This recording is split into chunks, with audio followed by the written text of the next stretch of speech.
স্থানীয় সময় শুক্রবার বাল্টিক ও বারেন্টস সাগরে যৌথ সামরিক মহড়া শুরু করেছে রাশিয়া ও বেলারুশ। জাপাত 2025 নামের এই মহড়ায় নিজেদের শক্তি প্রদর্শন করবে দেশ দুটি।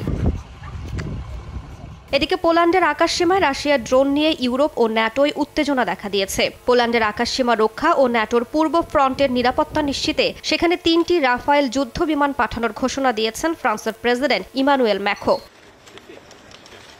পোল্যান্ডের প্রধানমন্ত্রীও জানান, ফ্রান্স, যুক্তরাজ্য, নেদারল্যান্ড ও সুইডেনের কাছ থেকে সহায়তার প্রতিশ্রুতি দেওয়া হয়েছে। পোল্যান্ড ইউক্রেনের সঙ্গেও যৌথভাবে ড্রোন প্রতিরক্ষা প্রযুক্তি উন্নয়নে কাজ করবে বলেও তিনি জানান। এদিকে মার্কিন প্রেসিডেন্ট ডোনাল্ড ট্রাম্প সাংবাদিকদের জানান, রাশিয়া হয়তো ভুল করেই ড্রোন ছুড়েছে, দ্রুত সমস্যার সমাধান হবে বলে আশা ব্যক্ত করেন তিনি।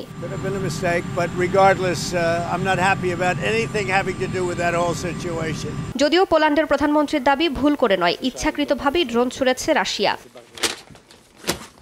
রাশিয়া ও বেলারুশকে রাষ্ট্রীয় পৃষ্ঠপোষক সন্ত্রাসবাদী হিসেবে চিহ্নিতের প্রস্তাব দিয়েছেন মার্কিন কংগ্রেসে 2 দলের সিনেটররা। তাদের অভিযোগ, 3 বছর ধরে চলা ইউক্রেন যুদ্ধে 19,546 ইউক্রেনীয় শিশু অপহরণ করেছে রুশ সেনারা। অন্যদিকে মার্কিন দূত কিথ কেলগের সঙ্গে বৈঠকে রাশিয়ার উপর আরও চাপ প্রয়োগ ও নিষেধাজ্ঞা আরোপের বিষয়ে জোর দিয়েছেন ইউক্রেনের প্রেসিডেন্ট ভলোদিমির জেলেনস্কি।